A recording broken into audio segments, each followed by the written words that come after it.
Hello everyone. एक बार फिर से स्वागत है आप सभी का ऑनलाइन स्टडी में। आज हम देखने वाले हैं मैथ्स प्रैक्टिस सेट का सेट नंबर 5। उम्मीद है इससे पहले के बाकी के 4 सेट आपने देखा होगा। मैंने बहुत अच्छे अच्छे क्वेश्चन आप लोगों के सामने रखे, उनका बेस्ट सॉल्यूशन क्या हो सकता है वो भी मैंने आपको बताया था और आप लोगों ने डेफिनेटली अगर देखा होगा तो पसंद किया होगा। तो आज हम बात करेंगे सेट नंबर 5 के बारे में और वापस से हम लोग 12 से 15 क्वेश्चन लेकर के आपके सामने आए हैं। तो इन सभी प्रश्नों को ध्यान से समझिए कैसे सॉल्व करना होता है, क्योंकि अगर इनके बेस पर क्वेश्चन पूछा जाए तो डेफिनेटली आपको करके आना है। तो स्टार्ट करते हैं सबसे पहले प्रश्न से। प्रश्न ये कह रहा है कि दो संख्याओं के बीच का अंतर जो है वो आपका 1365 है। ठीक है, जब बड़ी संख्या को छोटी संख्या से विभाजित किया जाता है तो भागफल 6 आता है तथा शेषफल 15 बचता है। तो बताइए कि छोटी संख्या क्या होगी। तो यहाँ पर सबसे पहला कंडीशन कह रहा है कि दो संख्याओं का अंतर जो है, तो मान लेते हैं कि दो संख्या का अंतर जो है वो 1365 कुछ इस तरह से दिया गया। ठीक है, क्लियर है। जब बड़ी संख्या को छोटी संख्या से, तो मान लेते हैं कि बड़ी संख्या जो है वो हमारा x है और छोटी संख्या जो है वो मान लेते हैं कि y है। अब कह रहा है कि बड़ी संख्या को छोटी संख्या से डिवाइड करते हैं। छोटी संख्या से अगर मैं डिवाइड करता हूँ तो क्या कह रहा है, तो भागफल 6 आता है। यानी भागफल का मतलब यहाँ पर 6 आता है और शेषफल जो है वो 15 बचता है। अब यहाँ पर एक और इक्वेशन हमारा बन सकता है। अगर इसको आप आराम से देखोगे तो x बराबर 6y प्लस 15, ये हमारा एक और इक्वेशन बनेगा। पहला इक्वेशन तो यहाँ पर है ही, दूसरा इक्वेशन को अगर बनाना चाहेंगे तो x माइनस 6y बराबर में 15, ये हमारा दूसरा इक्वेशन बन जाएगा। अब इन दोनों इक्वेशन को अगर हम सॉल्व करते हैं तो सॉल्व करने के लिए क्या करेंगे, ध्यान से देखिए। x minus 6y equal to 15 दिया गया और यहाँ पर हम क्या करते हैं, देखिए कि x जो है, x का वैल्यू यहाँ पर 1365 प्लस y कर सकते हैं, कोई दिक्कत नहीं। तो x का वैल्यू को यहाँ पर पुट कर देते हैं, 1365 plus y minus 6y equal to 15। ठीक है, थोड़ा सा आगे बढ़ेंगे तो क्या स्टेप निकलेगा, यहाँ पर कह सकते हैं कि 1365 माइनस 5y इक्वल टू 15, ये बनेगा। और अगर वापस से एक स्टेप आगे बढ़ाएं तो 15 को घटा देंगे तो 1350 बराबर में 5y। ठीक है, यहाँ से हमें y की वैल्यू निकल जाएगी। y की वैल्यू कितना हो जाएगा, आप कहेंगे 27 बचे 135 270, यानी y की वैल्यू 270 निकल गया। तो पूछा जा रहा था कि छोटी संख्या बताइए, छोटी संख्या, तो छोटी संख्या y हमने माना ही था, तो 270 बिल्कुल सही आंसर निकल जाता है। ठीक है, तो ऑप्शन हम बी को टिक करके आगे बढ़ सकते हैं। तो उम्मीद है कि चीज़ें समझ में आई होंगी कैसे हमने इसको सॉल्व किया है। ये तो आपको पता ही है कि क्या करना होता है। ठीक है, आगे बढ़ते हैं। अगला सवाल देखिए। नेक्स्ट कह रहा है कि एक भोजन पार्टी के अंत में 10 लोगों ने एक दूसरे से हाथ मिलाए तो कुल कितनी बार हाथ मिलाए गए होंगे। ये एक कॉन्सेप्ट होता है, छोटा सा फॉर्मूला होता है। इसे याद रखिएगा कि पार्टी में जितने भी लोग आए हैं उन्होंने अगर एक दूसरे से हाथ मिलाए तो टोटल कितनी बार हाथ मिला है। तो ये एक फॉर्मूला याद रख लीजिए, n into n minus 1/2। N का वैल्यू जो जितने लोग रहेंगे उतना को पुट कर दो।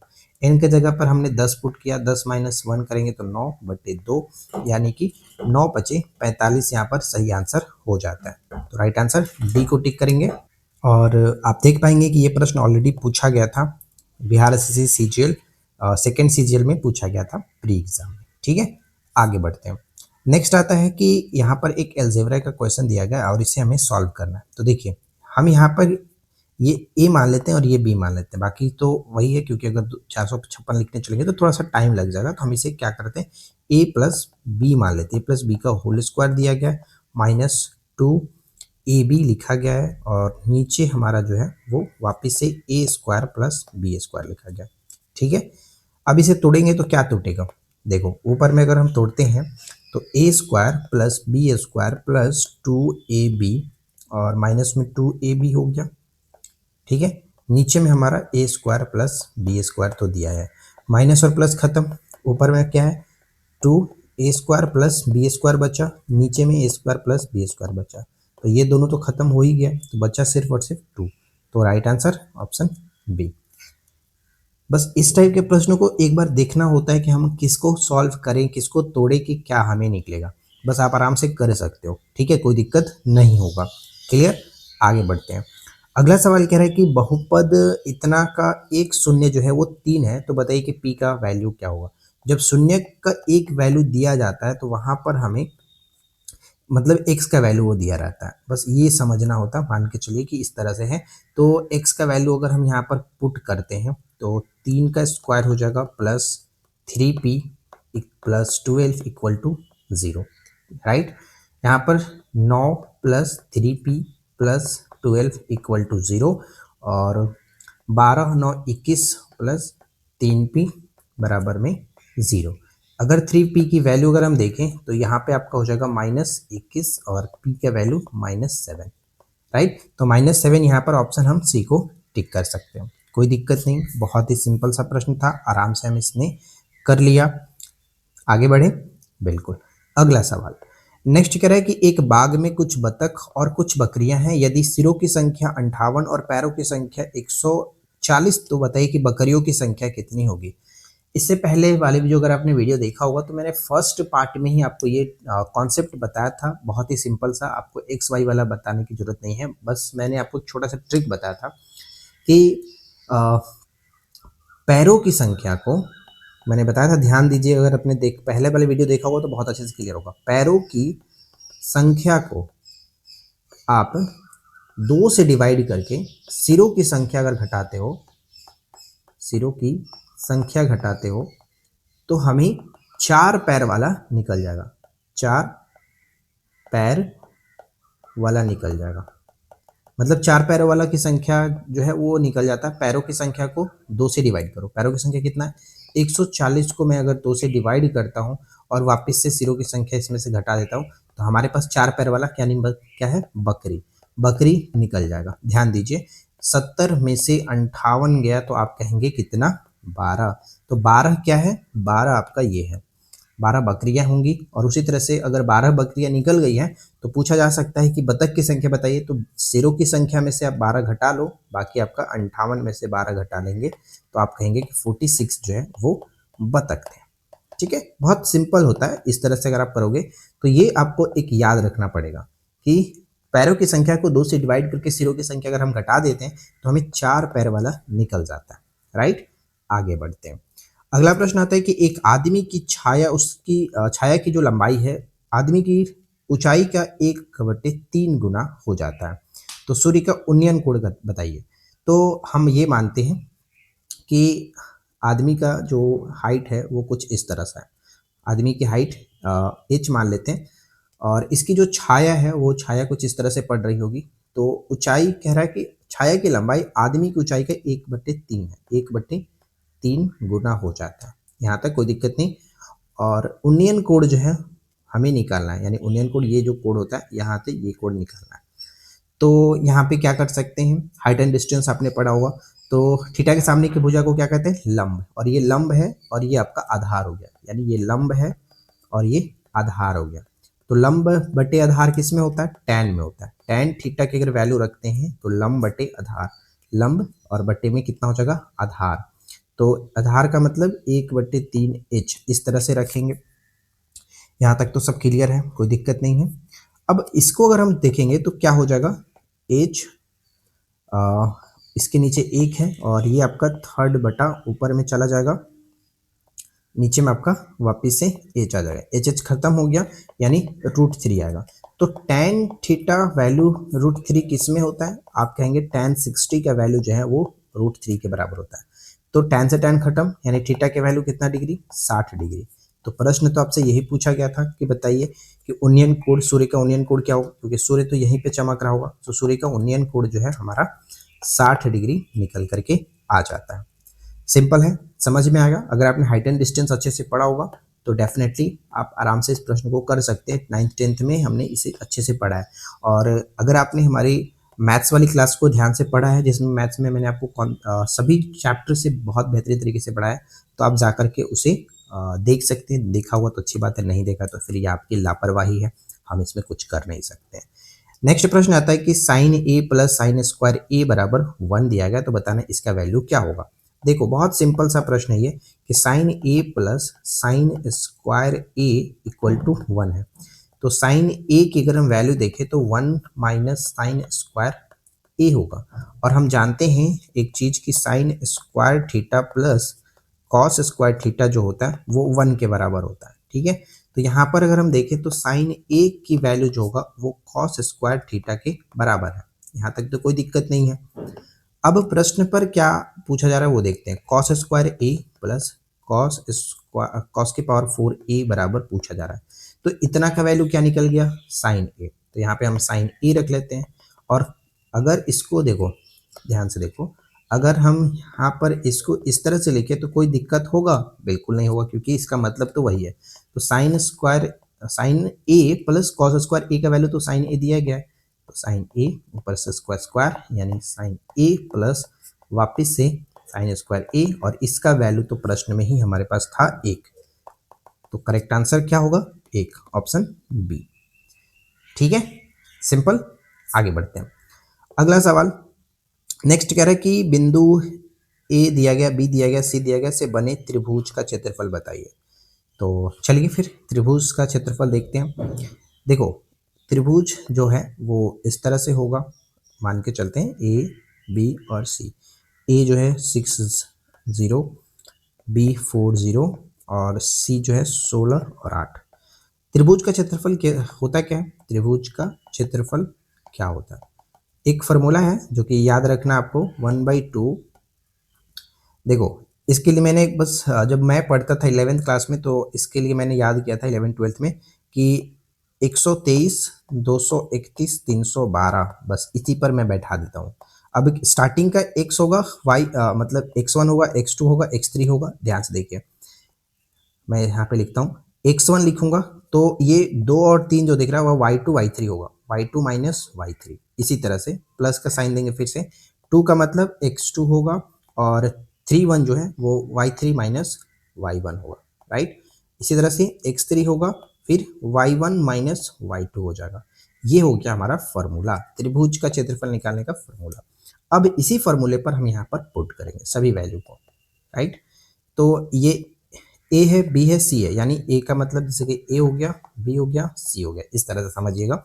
x1 का मतलब क्या है, 6 रखते हैं, और y2 का मतलब क्या होगा, y2 यहाँ पर आएगा, y2 माइनस y3 ये हो जाएगा, यानी 0 माइनस 8। ध्यान से समझिए। x2 का मतलब हो गया 4, x2 का मतलब 4। अब y3 कह रहा है, y3 आपका 8 था, y1 यहाँ पर है, y1 आपका 0 होगा, राइट। फिर x3 का वैल्यू, x3 हमारा यहाँ पर 16 हो गया, और y1 क्या है, y1 आपका 0 है, y3 कितना है, y3 8 है। सब कुछ क्लियर? यहाँ पर हमने ब्रैकेट दे दिया। ध्यान से देखिए, 1/2, और अब यहाँ पर देखो 6 गुने -8 बनेगा। फिर यहाँ पर देखेंगे तो ये 4 गुने 8 हो जाएगा, प्लस अब इसको तोड़ेंगे तो 16 तो रहेगा ही, लेकिन माइनस में 8 निकल करके आ जाएगा। क्लियर? अब इसको आराम से तोड़ते हैं। 1/2 माइनस 48 प्लस 8 चौका 32 माइनस कितना हो जाएगा, 16 8 128।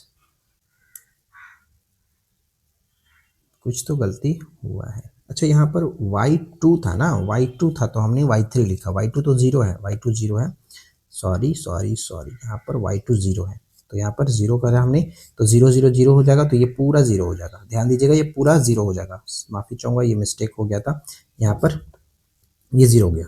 y1 माइनस y2, देखो y1 माइनस y2 है, तो y1 आपका 0 है, y2 भी 0 है, तो यहाँ पर 0 होगा, तो ये आपका 0 आ गया।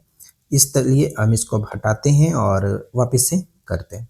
देखो 1/2 48 प्लस 8 चौका 32 प्लस 0 हो गया, यानी 1/2 इक्वल टू कितना हो जाएगा, माइनस में 16, और इसको करेंगे तो माइनस में 8।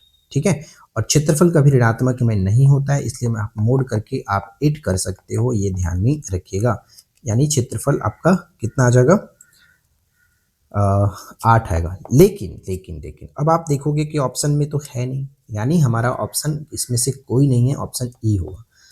ध्यान रखिएगा, ऐसा नहीं है कि ऑप्शन में नहीं है तो आपका ये प्रश्न गलत है, चाहे कुछ भी ध्यान रखना है। अगर आपका कॉन्सेप्ट क्लियर है, सब कुछ सबने सही तरीके से किया है, तो हमारा सही आंसर जो है उसी पर टिके रहना है। तो राइट आंसर आपका 8 बनेगा, जो कि ऑप्शन में नहीं है। ये फार्मूला आप याद रखिएगा गाइस, इंपॉर्टेंट है। ठीक है, 1/2 x1 into y2 minus y3 plus x2 into y3 minus y1 plus x3 into y1 minus y2। यहाँ पर देखिए मैंने क्लियर लिख दिया 123 231 312, ये याद रखोगे तो आराम से कर सकते हो। अगला प्रश्न आता है कि एक स्थिर पानी में 7.5 किलोमीटर प्रति घंटे की गति से नौका कर सकते हैं यदि जो कि बहती नदी में इतना की चाल से यानी 1.5 किलोमीटर प्रति घंटे की चाल से बहती नदी में किसी स्थान पर पहुंचने और वापस आने में उसे 50 मिनट लगते हैं, तो बताइए कि स्थान की दूरी कितनी है। तो सबसे पहले हम यहाँ पर एक चीज निकालेंगे कि धारा की दिशा में, ठीक है, धारा के दिशा में नाव की चाल क्या है, नाव की चाल। तो नाव की चाल सबसे पहले हम निकालते हैं, तो क्या करते हैं x प्लस वाई, ये आपका मान लेते हैं कि स्थिर पानी में नाव का चाल था और ये आपका धारा की चाल था। तो हम दोनों को मिलाकर के धारा की दिशा में नाव की चाल क्या करते हैं x प्लस वाई, तो यहाँ पर हो जाएगा 7.5 प्लस ये आपका दोनों मिलाकर के 18/2 और टोटल आपका 9 किलोमीटर प्रति घंटा, राइट। अब यहाँ पर देखिए कि धारा के विपरीत, धारा की दिशा में हमने देखिए, धारा के विपरीत अगर देखना होगा, धारा के विपरीत नाव की चाल, तो वापस से वही करेंगे 1/2 माइनस, तो यहाँ पर क्या निकल के आ जाएगा, तो आप कहेंगे कि 15/2 है और यहाँ पर 3/2 है, तो 12/2 और यहाँ पर 6 किलोमीटर प्रति घंटा, राइट, 6 किलोमीटर प्रति घंटा निकल के आया। अब प्रश्न में हमसे पूछा जा रहा है कि बताना है हमें कि दूरी कितना है।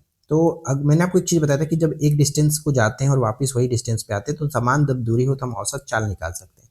तो औसत चाल आप यहाँ पे निकाल सकते हो, औसत चाल, ठीक है। एक तरफ जाने का चाल था, एक तरफ आने का चाल है, तो औसत चाल क्या होता है 2 इंटू एक्स वाई बटे में x प्लस वाई, 9 6 15, राइट। तो यहाँ पे देखो 3 3 9, 3 5 15 कर सकते हैं और ऊपर में आपका 6 6 36/5, राइट। यहाँ तक कोई दिक्कत नहीं, 36/5 किलोमीटर पर घंटा, ये हमारा औसत चाल हो गया। हमें निकालना है डिस्टेंस, दूरी बराबर चाल गुने समय, तो चाल हमारे पास है गुने समय, समय 50 मिनट, मिनट को हम घंटा में कर देते हैं। अब यहाँ पे देखो ये से 10 गया, 1 0 से 1 0, ये से आपका कट गया, यानी कह सकते हैं कि 6 किलोमीटर टोटल डिस्टेंस था। और टोटल डिस्टेंस था, एक तरफ की अगर दूरी पूछा जाए तो ध्यान दीजिएगा कि उसे उस स्थान की दूरी कितनी थी। स्थान की दूरी कर मतलब पूछा जा रहा है कि एक तरफ से जाने में दूरी कितनी थी, तो यहाँ पर कह सकते हैं ऑप्शन ए बिल्कुल सही आंसर बनेगा, ठीक है। टोटल डिस्टेंस पूछता कि कितना कवर किया गया तब जाकर के 6 कहते हैं, लेकिन एक तरफ से दूरी हम कह सकते हैं 3 किलोमीटर है, ध्यान में रखना। तो इस तरह के प्रश्नों को भी हमने अच्छे से बात किया हुआ है, लेकिन अगर आप पढ़ना चाहे तब। अगला प्रश्न करें कि एक आदमी एक वस्तु पर 21% की छूट देता है, वह पहले 100 ग्राहकों के लिए एक घटी हुई कीमत पर 40% की और छूट प्रदान करता है। मतलब पहले तो उसको डिसाइड था कि 21% का वो डिस्काउंट कर रहा है, लेकिन अगर मेरे दुकान पर 100 ग्राहक आते हैं तो पहले 100 जो कस्टमर होंगे उनको मैं एक्स्ट्रा 40% का डिस्काउंट दूंगा। और यदि वस्तु का विक्रय मूल्य इतना हो जाए, मतलब डिस्काउंट देने के बाद इतना होता है, तो बताना है कि, और साथ ही साथ ये भी कह रहा है कि जो ग्राहक आया है, जो यानी जो आदमी है, वो ग्राहक प्रथम 100 ग्राहकों में से एक है, तो बताना है कि वस्तु का अंकित मूल्य कितना रहा होगा। देखो इस तरह के जो सवाल होते हैं हम कैसे करते हैं, ये आपका हो गया विक्रय मूल्य। मानते हैं कि हमारा जो मार्केट प्राइस था उस पर 21% का डिस्काउंट ऑलरेडी चल रहा है। 21% का डिस्काउंट का मतलब हम यहाँ पर कहेंगे कितना, 79/100, और वापिस से उसको 40% का डिस्काउंट मिल रहा है क्योंकि वो 100 कस्टमर में से एक है, तो 60/100 यहाँ पर कर सकते हैं। बस इसी को सॉल्व करना है। तो चलिए हम देखते हैं एक एक चीज़ों को देख करके। यहाँ से 1 0 से 1 0 खत्म हो गया, और क्या ये 6 से कटेगा, 6 7 42, हाँ ये 6 से कट जाएगा। देखो 6 7 42, यहाँ पर बच्चा कितना, 5 6 9 54, ये सब का ये कट गया, यानी x का वैल्यू कितना निकल के आएगा, 100 × 100। आराम से आप कर सकते हो, 10,000 बिल्कुल सही आंसर है, ऑप्शन ए। सिंपल सा था, बस ये लैंग्वेज अगर आप समझ लोगे तो कर सकते थे। नेक्स्ट क्या आता है कि 60 प्रति किलोग्राम वाली चीनी को 42 प्रति किलोग्राम वाली चीनी के साथ किस अनुपात में मिश्रित किया जाए कि मिश्रित चीनी को इतना किलोग्राम प्रति किलोग्राम से बेचने पर यहाँ पर 12% का विक्रय मूल्य, यानी इतना को हम बेच रहे हैं, हमारा ये क्रय मूल्य नहीं, ये विक्रय मूल्य है। तो क्रय मूल्य हमें सबसे पहले निकालना होगा 112/100, यानी ये आपका 2 ये 50, यानी क्रय मूल्य जो मिश्रित क्रय मूल्य है वो 50 के हिसाब से बेचना होगा। तो ध्यान दीजिए 60 रुपये वाला एक चीनी है, एक 42 रुपये वाला चीनी है, दोनों को मिला करके हम 50 रुपये वाले के हिसाब से बेचते हैं तो क्या रेशियो मिलेगा? तो यहाँ पे कहेंगे कि आप 8 और यहाँ पर कहेंगे 10, यानी 4:5। ये हमारा सही आंसर बन जाता है ऑप्शन बी। सबसे पहले ये कॉन्सेप्ट आपको निकालना पड़ेगा, नहीं तो आप डायरेक्ट अगर यहाँ पर जैसे कि जो 56 दिया गया 56 के हिसाब से कर दोगे तो फिर गलत होगा, क्योंकि हमें ये विक्रय मूल्य दिया गया, बेचने पर हमें क्रय मूल्य के हिसाब से काम करना होगा। 60 रुपये वाला चीनी का क्रय मूल्य जो है 42 रुपये वाला जो है उसको हम यहाँ पे 50 वाला के हिसाब से करना पड़ेगा। राइट, समझ में आ गया? आगे देखते हैं। नेक्स्ट क्या कह रहे हैं कि दो संख्याओं के लघुत्तम समावर्त एलसीएम और एचसीएफ का गुणनफल इतना दिया गया और दोनों संख्याओं का अंतर 6 है। मानते हैं कि एक संख्या x है, क्या ही मैं कर रहा हूँ यार। मानते हैं कि पहली जो संख्या है वो x है और दूसरी जो है वो मान लेते हैं कि अंतर इन लोगों का 6 है, तो x + 6 हुआ इस तरह से। अब हम जानते हैं कि पहली संख्या गुने दूसरी संख्या बराबर एलसीएम गुने एचसीएफ होता है, मतलब पहली संख्या गुने दूसरी संख्या बराबर एलसीएम गुने एचसीएफ होता है, ये तो फार्मूला है ही, हम जानते हैं। अब यहाँ पर पुट करते हैं कि पहली संख्या x है, दूसरी संख्या x + 6 दिया गया और इन दोनों का गुणनफल हमें बताया गया है कि 216 है। x² + 6x = 216। अब हमें यहाँ पर इन दोनों का आराम से करना पड़ेगा। देखिए कहने का मतलब x² + 6x - 216 बराबर में 0 है। तो ऐसा क्या वैल्यू को देखिए जो कि जोड़ने घटाने पर 6 आए और गुना करने पर 216 आ जाए। तो यहाँ पर हम कर सकते हैं x² माइनस में प्लस में 18x - 12x और -216 ये कर सकते हैं। अगर आपको नहीं पता तो फिर 216 का एक फैक्टर निकाल करके भी चेक कर सकते हो कि ये दोनों डिजिट आ रहा है कि नहीं। देखो 18 में से 12 घटाएंगे तो 6 आ जाएगा और 18 गुने 12 का गुना करेंगे तो 216 आ जाता है। तो सिंपल सा है, x + 18 ये हो गया, -12 यहाँ से कॉमन लेंगे, x + 18 ये हो जाएगा। यानी अब दोनों का फैक्टर देखेंगे, x - 12 1 और x + 18 1 निकल के आ जाता है बराबर में 0। अब ध्यान दीजिए यहाँ पर कि x का वैल्यू 2 निकल के आएगा, एक 12 होगा और एक माइनस में 18 होगा। तो माइनस में तो हम वैसे भी हम रखते नहीं हैं, लेकिन हम यहाँ पर काम करेंगे x - x = 12 पर। तो पहली संख्या कितना हो गया 12 और दूसरी संख्या 18, ये हो गया हमारा राइट आंसर ऑप्शन डी। ठीक है, क्लियर है? अगला सवाल और इस वीडियो का आखिरी प्रश्न ये है कि महत्तम समावर्त जब भी इस तरह का दिया रहता है, मतलब भिन्न के रूप में, मतलब भिन्नों का एचसीएफ पूछा जाए, जैसे कि देखिए ध्यान दीजिएगा कि भिन्नों का अगर एचसीएफ पूछा जा रहा है, जो पूछा जा रहा है उसके ऊपर में क्या करना है हमें कि जो पूछा जा रहा है उसी को ऊपर रखो और नीचे हमें उल्टा रखना है एलसीएम। ठीक है, यानी एचसीएफ पूछा है तो ऊपर में एचसीएफ रखेंगे, नीचे एलसीएम अपोजिट में रखेंगे। बस भिन्नों का पूछा जाए तो मान लीजिए ये भिन्न हमारे पास दिया गया 7/16, 21/32, 32, 49/8। तो एचसीएफ पूछा जा रहा है, एचसीएफ जो पूछा जाता है हम क्या करेंगे एचसीएफ बटे एलसीएम निकाल लेंगे। तो ऊपर में जो दिया गया उसका एचसीएफ कितना होगा, हाईएस्ट कॉमन फैक्टर 7, तो यानी ऑप्शन हमारा ये हो सकता है, ये हो सकता है। नीचे एलसीएम लेंगे 16, 32 और 8 का जो एलसीएम होगा आप कहेंगे कि 32 हो जाएगा, लिस्ट कॉमन फैक्टर, यानी सही आंसर ऑप्शन डी बिल्कुल सही हो जाता है। क्लियर है? तो कुल मिलाकर देखिए हमारे पास आज इतने सारे सवाल थे और उम्मीद करता हूं कि ये वीडियो आप लोगों के लिए हेल्पफुल रही होगी। वीडियो पसंद आया हो तो लाइक एंड शेयर जरूर करिएगा। चैनल पे पहली बार है सब्सक्राइब करके नोटिफिकेशन बेल आइकन को ऑल पे सेट कर लीजिए। मिलते हैं नेक्स्ट क्लास में नेक्स्ट टॉपिक के साथ। Thanks for watching, keep learning, have a good.